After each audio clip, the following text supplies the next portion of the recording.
Hello friends, आज की इस वीडियो में मैं आपको एक धमाकेदार जानकारी दे रहा हूँ। एनर्जी, ग्रीन एनर्जी की फील्ड में हमारी कंट्री एक पूरे दुनिया में धमाल करने जा रही है। इसकी न्यूज़ मेरे को मिली 29 सितंबर 2023 की इकोनॉमिक टाइम्स में। देखिए, आज जो ग्रीन एनर्जी की जब हम बात करते हैं तो उसमें फ्यूल सेल की बात आती है, उसमें सोलर एनर्जी की बात आती है। ग्रीन एनर्जी का मतलब ऐसी एनर्जी का सिस्टम जिसमें कि किसी भी तरह का हम इन्वायरमेंट का या हमारे जो हाइड्रोकार्बन है उसकी हम प्रोडक्शन नहीं करते हैं, that is green energy, right. तो अब ये फ्यूल सेल के लिए हमें हाइड्रोजन की जरूरत पड़ती है, लेकिन हाइड्रोजन की प्रोडक्शन ये एक बहुत ही डिफिकल्ट प्रोसेस है। इसमें होता क्या है कि जब आपको हाइड्रोजन की प्रोडक्शन करनी होती है तो हम लोगों को वाटर की इलेक्ट्रोलिसिस करनी होती है। उस प्रोसेस में कुछ कैटलिस्ट यूज होते हैं, वो कैटलिस्ट हैं मेटल ऑक्साइड्स, मेटल सल्फाइड या मेटल कार्बोनेट्स, राइट।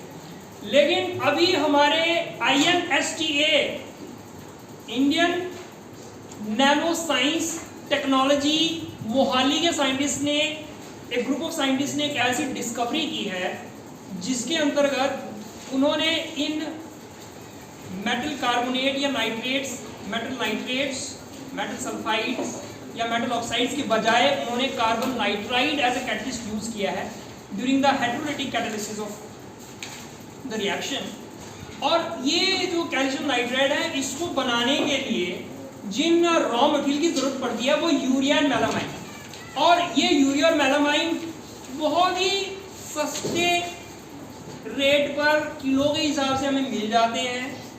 तो इसीलिए इस कैटलिस्ट को बनाना भी बहुत आसान है, लो कॉस्ट है। अब इस कैटलिस्ट को यूज करते हुए देखो क्या क्या करना है। आपके पास वाटर है, आपके पास कैटलिस्ट है कैल्शियम नाइट्राइड, और आपके पास है एक सेमीकंडक्टर, और वो सेमीकंडक्टर है organic semiconductor. Wow, semiconductors normally inorganic होते हैं, उसमें हम लोग ग्रुप 13, 14 और 15 के एलिमेंट्स पीरियोडिक टेबल के वो यूज करते हैं। लेकिन यहाँ पे हम क्या यूज कर रहे हैं? Organic semiconductor. मतलब सेमीकंडक्टर में हाइड्रोकार्बन होने हैं। अब सेमीकंडक्टर की खासियत होती है, जब हम इसको हीट देते हैं या हम इसमें सोलर रेडिएशन पास करते हैं या इसको हाई प्रेशर देते हैं तो इससे इलेक्ट्रॉन्स निकलते हैं। क्या निकलते हैं? इलेक्ट्रॉन्स। और वो इलेक्ट्रॉन्स अगर हम प्रोटॉन्स को दे दें H+ आयन, तो वो क्या करेगा? इलेक्ट्रॉन प्लस H+ क्या बनाएगा? हाइड्रोजन बना देगा। और ये प्रोसेस, इस प्रोसेस को सरल बनाता है ये हमारा सेटअप, ऑर्गेनिक सेमीकंडक्टर और से नाइट्राइड, ठीक है ना। अब देखिए, जैसे ही इलेक्ट्रॉन अपनी जगह छोड़ता है तो वहां पे क्या जगह प्रोड्यूस हो जाएगी? होल प्रोड्यूस हो जाएगा। और अगर हम उस होल को भरते हैं सैक्रिफिशियल रिएजेंट्स के माध्यम से, उस होल के अंदर जो है उसको हमने कवर कर दिया, वो इलेक्ट्रॉन को जबरन किसके पास जाना पड़ेगा? उस प्रोटॉन के पास जाना पड़ेगा। और प्रोटॉन के साथ इलेक्ट्रॉन मिलेगा तो क्या निकलेगी? Hydrogen gas. अब ये हाइड्रोजन की जो प्रोडक्शन की जो टेक्निक है वो पहले बहुत ही डिफिकल्ट हुआ करती थी, यील्ड बहुत कम होती थी। और हाइड्रोजन में खासियत है कि हाईली इन्फ्लेमेबल होती है और ये हाईली एफिशिएंट एनर्जी बनाती है। फ्यूल सेल की बात करूं जिसमें हाइड्रोजन और ऑक्सीजन यूज होते हैं, तो इसकी जो आउटपुट है ना वो अप टू 70% आउटपुट है, और इसमें कोई भी पॉल्यूटेंट नहीं निकलता है। अगर हमारे INSTA मोहाली के साइंटिस्ट ने जो ये टेक्निक इवॉल्व की है प्रोडक्शन ऑफ हाइड्रोजन, अगर हम इसको माइक्रो लेवल पे अपने घरों में डेवलप करना शुरू कर दें, जो कि वेरी मच पॉसिबल है अकॉर्डिंग टू दैम, तो हमारे घर में जैसे RO सिस्टम लगे ना आजकल वाटर प्यूरिफिकेशन के लिए, उसकी जगह क्या होगा? हाइड्रोजन रिएक्टर्स होंगे।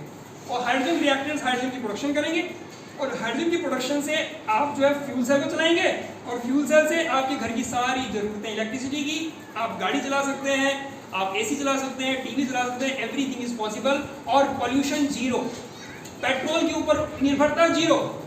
आपके पास ग्रीन एनर्जी की फील्ड में था सोलर पैनल्स, उसकी रिक्वायरमेंट जीरो। और अगर ये मार्केट में लॉन्च होता है तो नो डाउट कि सोलर पैनल्स की सेल्स पे बहुत हैवी ड्रॉप डाउन जाने वाला है। लेकिन इसके साथ फायदा होने वाला किसको? किसको फायदा होने वाला? जनरल पब्लिक को। और हमारी फॉसिल फ्यूल के ऊपर जो डिपेंडेंस है, जिसके रिजर्वायर बहुत कम रह गए हैं, जिसके रेट लगातार ऊपर जाते रहते हैं, और उससे हमें निजात मिल जाएगी। और बच्चों, एक और मजे की बात यह है कि ये जो इन्होंने सेटअप बनाया है, ये 8 घंटे में 6.1 लीटर हाइड्रोजन प्रोड्यूस करता है।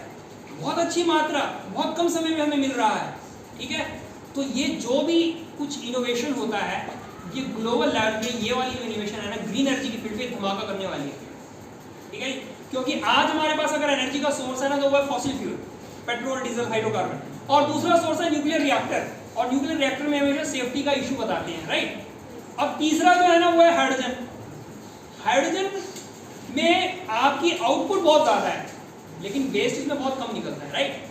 तो इसीलिए अब मेरा आग्रह है सारे यंगस्टर से कि जो भी इनोवेशन या कंट्री में ग्लोबल लेवल पे बदलाव लाते हैं वो होते हैं आप ही से निकले हुए कुछ ऐसे researchers, thinkers. So I want you all to think about and know the pride that our scientists are bringing for our country. So thank you all. Be aware, be alert, and you also come up with some idea and do something good for the humanity in coming years. Thank you.